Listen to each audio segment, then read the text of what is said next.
Ce jour-là, j'ai rendez-vous à Calais pour assister à un meeting de campagne de Marine Le Pen.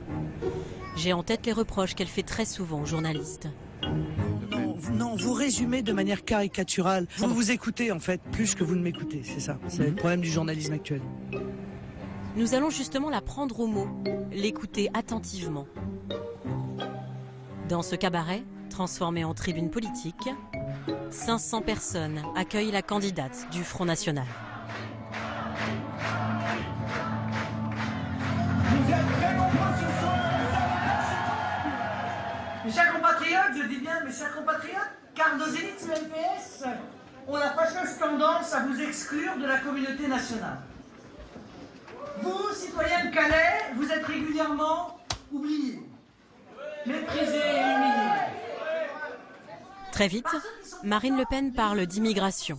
Le message est clair, la France ne peut plus accueillir de migrants. Nous avons atteint le seuil de saturation depuis bien longtemps. Un thème qu'elle décline longuement pendant ses 50 minutes de discours. Elle conclut avec un mauvais présage qui, selon elle, menace la région et la France.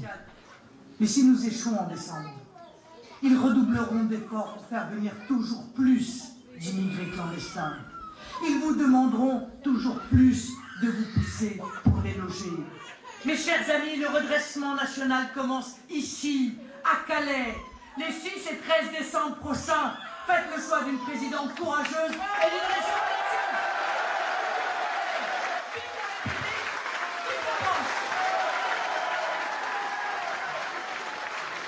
Dans la salle, le même mot revient dans la bouche des militants. La vérité. Que des vérités. Elle n'est pas aussi extrême que son père, mais elle est juste. Il est effrayé, il est effrayé. Marine est très... Oui, elle a une façon de parler qui fait qu'on a envie de voter pour elle. Nous nous sommes plongés dans des dizaines d'heures de discours et d'interviews de Marine Le Pen. Nous les avons montrés à des spécialistes. Nous avons vérifié les chiffres, les faits, étudié le langage. Marine Le Pen dit-elle la vérité? Que dit-elle et comment le dit-elle? Quels sont ses mots? En quoi est-ce que ses propos diffèrent de ceux de son père?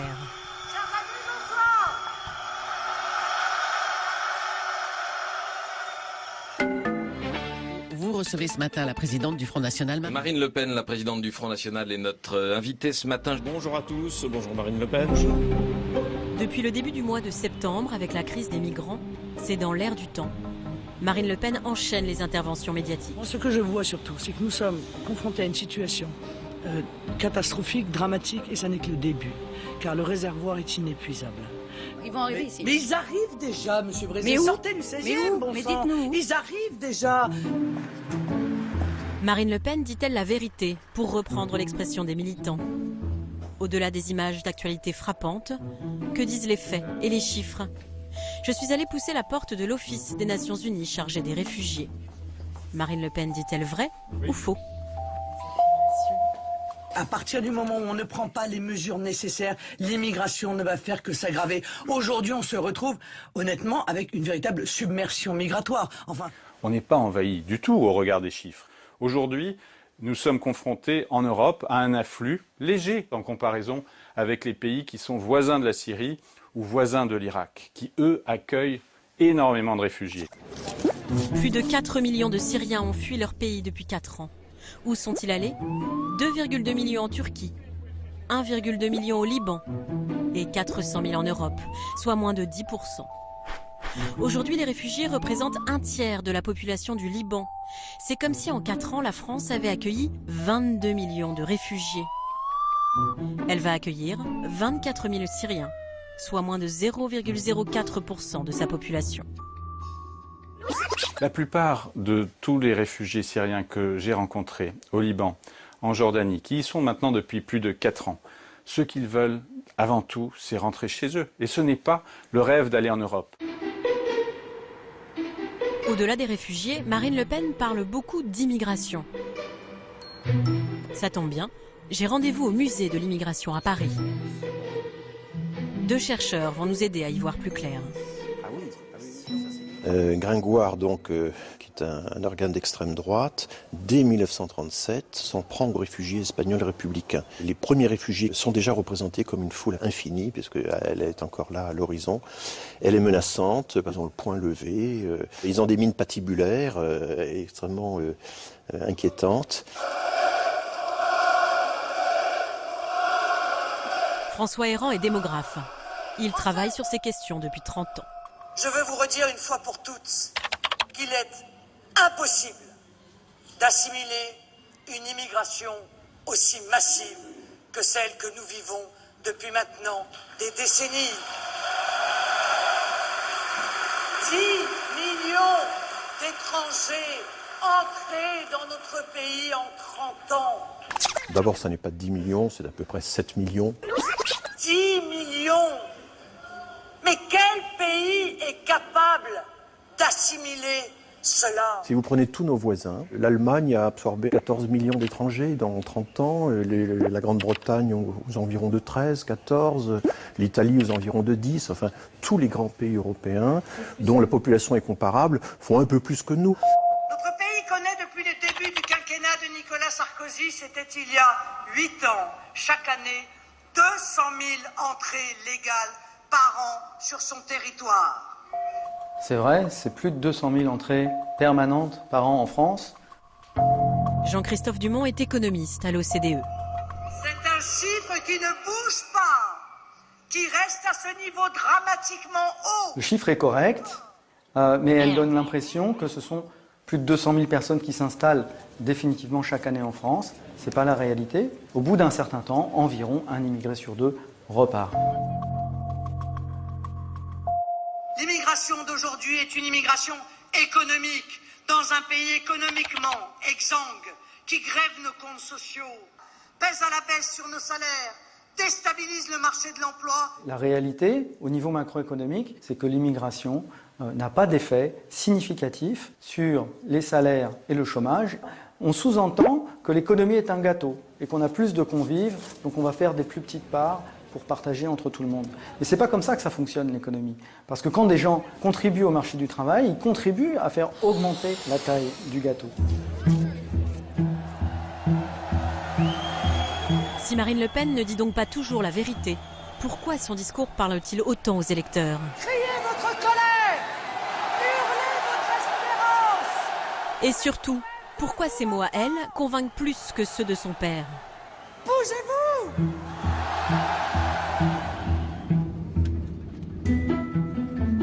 La réponse, nous allons la trouver sur la côte ouest des États-Unis. 12 heures de vol, largement de quoi se replonger dans tous les discours de Marine Le Pen.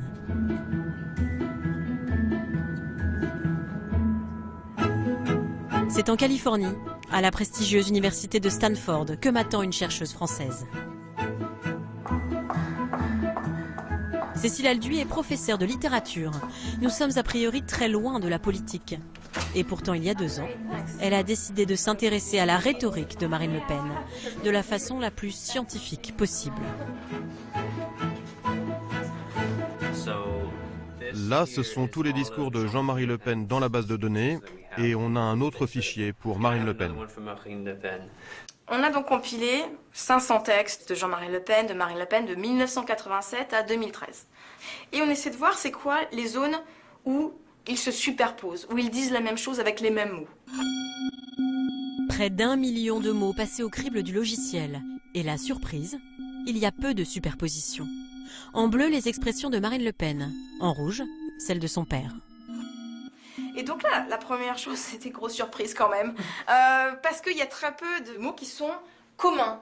Mais c'est pas de l'ordre de l'intuition. Ah ben non, c'est vraiment pas du tout mon intuition d'ailleurs au départ. Je pensais qu'il y aurait beaucoup plus de recoupement dans les expressions utilisées. Mais elle a son style, au sens vraiment littéraire du terme, son idiolecte, à elle. Et donc elle choisit ses propres expressions. Et donc le choix des mots, ça semble, un petit peu anodin à la surface, mais en politique, c'est ça qui va faire le succès ou l'insuccès. Ce soir, Cécile Alduy donne une conférence à Stanford, devant d'autres universitaires, pour rendre compte des résultats de son travail. Le principal élément qui émerge, c'est que Marine Le Pen fait de la réédition très habile des discours de son père. Elle sait ce qu'il faut couper, ce qu'il faut garder, ce qu'il faut ajouter. Et d'abord, elle utilise le bouton « Supprime ». Marine Le Pen a effacé certains mots. Jamais elle ne parle de race, ni de français de souche. Aucun jeu de mots antisémite, fini les chambres à gaz, point de détail de l'histoire. Les algorithmes que Cécile a utilisés lui ont révélé autre chose. Marine Le Pen n'a pas le même discours en fonction de son auditoire. Par exemple, sur l'immigration. Là, ce sont les mots les plus fréquents associés à l'immigration à la télévision. Ce qui vient d'abord, c'est la dimension économique. Dépenses, financement, économie, chômage. Quand elle est devant les militants, ce n'est plus du tout la même musique. Et ce n'est pas moi qui le dis, c'est le logiciel. Elle parle de ravages de l'immigration, solitude, isolement et la menace sur notre prospérité, notre sécurité, notre unité et notre identité. Démonstration, extrait à l'appui. Et celle-ci s'est plutôt bien déroulée. Encore une fois, je n'ai pas de haine à l'égard des étrangers. Ça n'est pas le racisme qui me pousse. Je ne suis pas raciste. Je dis que l'immigration est un problème économique et qu'il faut le traiter comme un problème économique. Ça, c'est une phrase qui illustre vraiment la façade médiatique du discours sur l'immigration du Front National aujourd'hui. Ça réduit l'immigration à quelque chose de rationnel. Elle dit qu'il faut une immigration raisonnable et une logique purement arithmétique. C'est mathématique, il y a 5 millions de chômeurs, il y a 8 millions de pauvres. En gros, c'est pas que ce sont des immigrés, c'est que ce sont des gens en plus. Sorti des plateaux de télévision, le message n'est plus le même. Ces chiffres montrent que non seulement l'immigration en France n'a pas été freinée, mais qu'elle est volontairement accélérée dans un processus fou dont on se demande s'il n'a pas pour objectif le remplacement pur et simple de la population française. On entend dans certains quartiers que lorsqu'une personne âgée meurt, c'est une famille immigrée qui la remplace dans son appartement HLM. Le remplacement, c'est une obsession du Front National. C'est une obsession de longue date, qui a déjà été exprimée de multiples fois par Jean-Marie Le Pen, y compris dans ses programmes électoraux. Quand on l'interroge, je dis oh non, je ne crois pas du tout aux théories de complot, je suis très rationnelle, etc. Mais Marine Le Pen, quand elle est face aux militants, elle en parle. C'est quoi le grand remplacement? Alors le grand remplacement, c'est une thèse qui a été élaborée par Renaud Camus qui dit qu'il y a donc un complot mondial qui est organisé pour que des populations immigrées viennent et remplacent les Français de souche.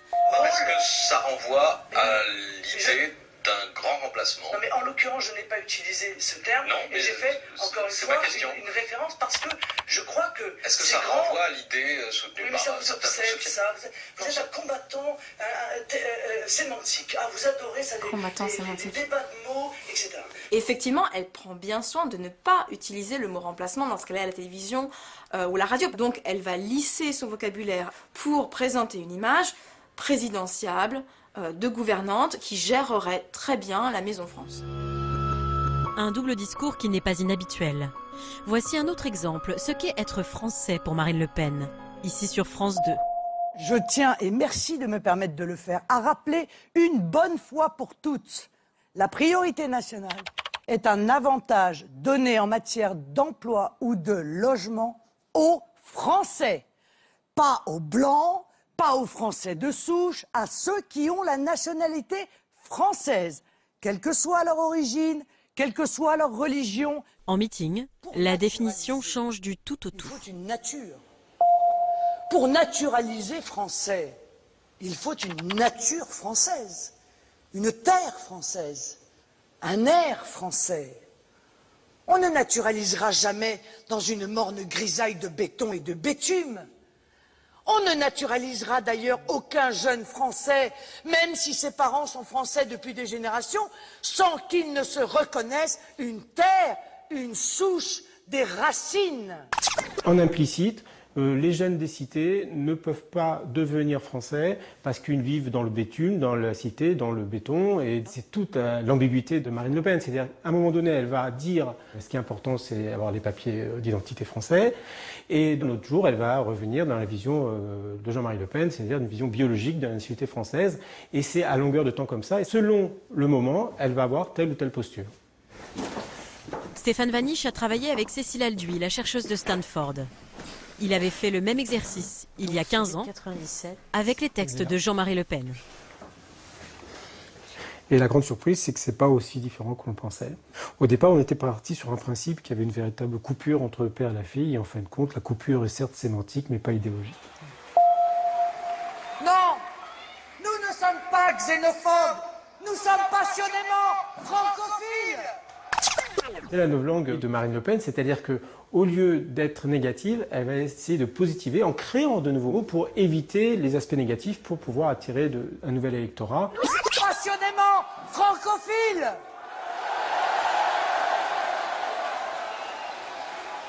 Nous ne voulons plus.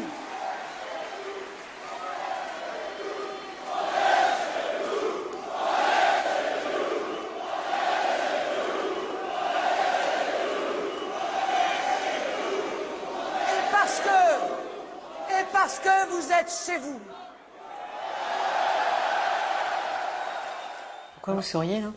Parce qu'elle s'exclut. Ses militants et ses sympathisants sont restés les mêmes. Et On est chez nous, qui est maintenant le slogan de l'extrême droite en France, prouve que rien n'a changé en fait. Du coup, elle reprend le slogan de la foule en disant « vous êtes chez vous » et pas « nous sommes chez nous », parce qu'elle veut pas être, responsable du dire de cette foule. Et je trouve que c'est assez doué, entre guillemets, c'est-à-dire qu'elle va s'auto-exclure du slogan traditionnel de l'extrême droite pour rester acceptable. Quand est-ce que Marine Le Pen dit vrai? Quand elle parle à la télévision ou qu'elle s'exprime devant ses militants? Comment s'y retrouver dans ce double langage et ces euphémismes? D'autant plus qu'elle s'est emparée de concepts marqués à gauche. Le meilleur exemple, la laïcité. La laïcité partout et tout le temps. La laïcité, voilà que je suis la seule à la défendre. J'interdirai les signes religieux ostentatoires pour les usagers des services publics. Je n'ai pas à connaître la religion de la voyageuse qui est à côté de moi dans le train. Comment on va réaliser cette mesure? Ça veut dire qu'il faut mettre de la police dans le métro, vouloir faire la chasse à une femme parce qu'elle a un foulard, et puis, encore une fois, ça veut dire aussi les hommes qui portent une kippa. Il n'y a aucune raison dans ce cas-là, et puis les gens qui ont des croix, les gens vont pas accepter, ils vont protester. Tout ça. Quand ils vont voir, même ceux qui croient qu'ils sont d'accord, quand ils vont voir ce que ça signifie, ils vont protester. Pardon. Jean Bobéro est historien, le spécialiste de la laïcité en France. Interdire les signes religieux ostentatoires lui semble non seulement irréaliste, mais totalement contraire au principe même de la loi de 1905 qui définit la laïcité. Voilà. Merci. Elle change l'esprit de la loi. En 1905, il y a eu un débat sur le port de la soutane. Et Aristide Briand, le père de la loi de 1905, a dit que la séparation des églises et de l'État, c'était un régime de liberté et qu'il n'était pas question d'interdire aux gens de se vêtir comme ils le voulaient. Et elle a réussi vraiment son OPA, puisque c'est la première fois dans l'histoire de la laïcité française qu'un parti d'extrême droite peut s'emparer de ce thème de la laïcité et le mettre à sa sauce, je dirais. Ce qui inquiète Jean Bobéro, c'est la façon dont Marine Le Pen utilise la laïcité pour cibler la communauté musulmane. Je me bats pour préserver la laïcité parce que j'y tiens. Or aujourd'hui, je suis désolé de le dire, mais enfin, il n'y a pas de juifs qui combattent la laïcité, il n'y a pas de catholiques qui combattent la laïcité, où ils sont si peu qu'on les a à peine vus. En revanche, il existe des groupements politico-religieux qui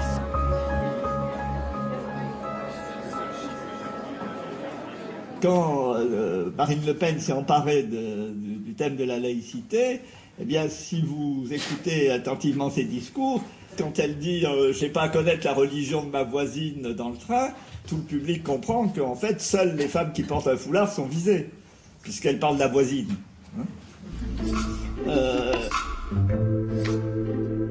Laurin de Saint-Affrique n'est pas historien, ni chercheur. C'est l'ancien conseiller en communication de Jean-Marie Le Pen, exclu du parti en 1994. Comment faire pour que lorsqu'il est question d'islam et d'islamisme, on ne soit pas automatiquement accusé de pratique ou de volonté discriminatoire? C'est très simple, il suffisait de capter le thème de la laïcité. Eh bien là, elle atteint tout de même des couches de la population qui jusqu'à présent pensaient racisme et qui maintenant voient liberté républicaine grâce à ce mot dont elle s'est emparée avec beaucoup d'efficacité. Lorrain de Saint-Affrique croit pourtant déceler quelques grains de sable dans ce nouveau langage. Par exemple, lorsqu'elle compare les prières de rue à l'occupation. Et puis il y a eu des prières sur la voie publique. Je suis désolé, mais pour ceux qui aiment beaucoup parler de la Seconde Guerre mondiale, s'il s'agit de parler d'occupation, on pourrait en parler. Ou sur un tout autre sujet, lors du dernier discours du 1er mai 2015, en hommage à Jeanne d'Arc. Jeanne d'Arc est une icône française car elle symbolise à elle seule l'esprit de résistance, la foi en son pays et le triomphe de la volonté. Près de 6 siècles... Le triomphe de la volonté, ça vous avait fait réagir à l'époque? Oui, c'est vrai, parce que je ne savais pas que la cinéphilie de Marine Le Pen pouvait aller jusqu'à s'intéresser au cinéma allemand des années 30. Le triomphe de la volonté, c'est avec Les Dieux du Stade, l'un des 2 grands films d'une réalisatrice et cinéaste allemande qui s'appelait Leni Riefenstahl, et qui était la grande cinéaste de la période du national-socialisme.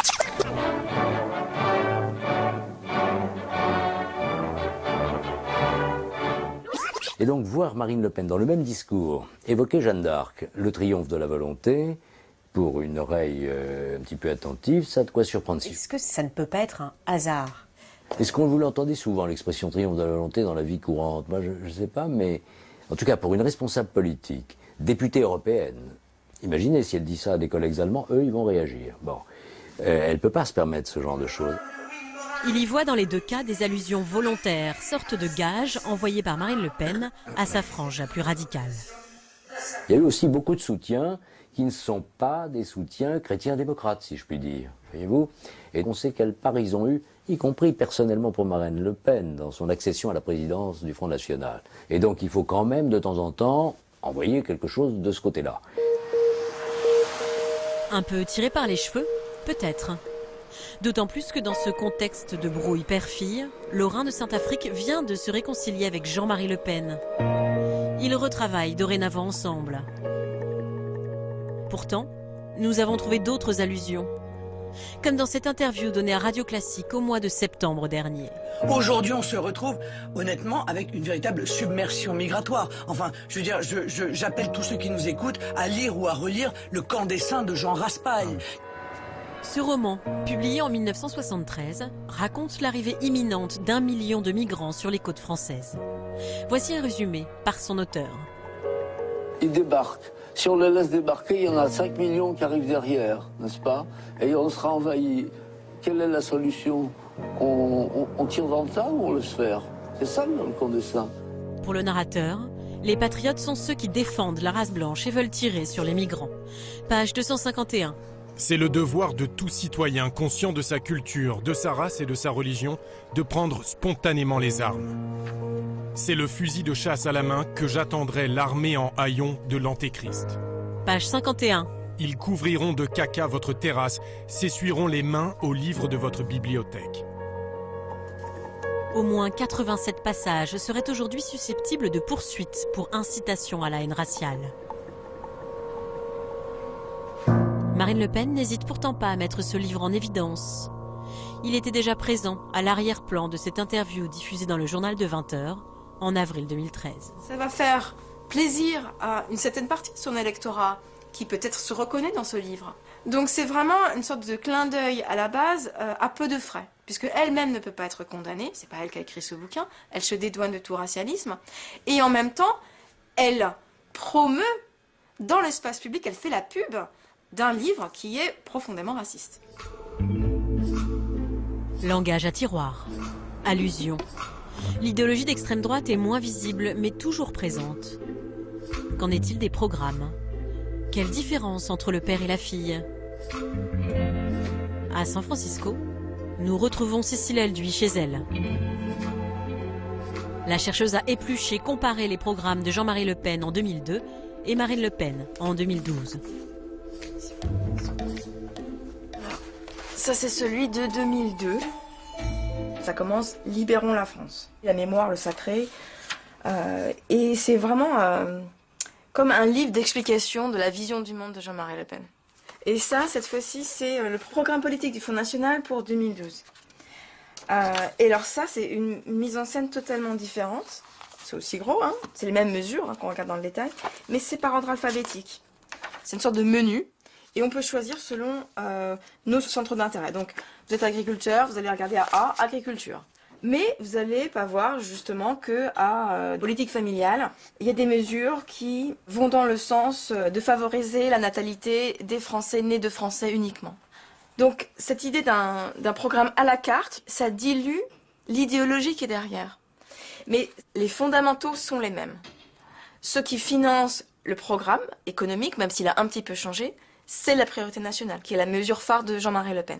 Parmi les mesures défendues par Marine Le Pen, quelques-unes ont attiré notre attention. Je ne veux plus de manifestations de clandestins ou de soutien aux clandestins. Elles seront interdites. Quand elle dit « je veux plus qu'il y ait des manifestations des droits des clandestins », donc on dit bon, les clandestins sont clandestins par définition, pourquoi pas. Mais ceux qui les soutiennent, et là ça devient un vrai problème, c'est-à-dire que des Français qui voudraient manifester ne pourraient pas parce que ça serait interdit par le Front National. Et là on a une atteinte directe à la démocratie et au droit d'expression. En l'écoutant, ça voudrait dire qu'on n'aurait pas eu le droit de manifester pour l'IVG, par exemple, dans les années 70-80. Nous rétablirons la liberté syndicale, la vraie. Partout, nous permettrons la création de syndicats véritablement libres, qu'alors rejoindront les salariés, les fonctionnaires, les employés, les ouvriers, les agriculteurs, qui par millions viennent à nous. Alors, ce qui est très dangereux, c'est qu'un État, un parti politique n'a pas à créer de syndicats. C'est une affaire privée, les syndicats. Ça commence à être beaucoup, c'est-à-dire tous les corps intermédiaires et les moyens d'expression doivent être contrôlés pour maîtriser totalement la société française. Jean-Marie Le Pen voulait transformer la société avec ses idées et ses propres mots. Le complot euro-mondialiste. La fraternité qui seule réconcilie. Marine Le Pen veut prendre le pouvoir avec les mots des autres. Oui, la France. Les idées, elles, n'ont pas vraiment changé.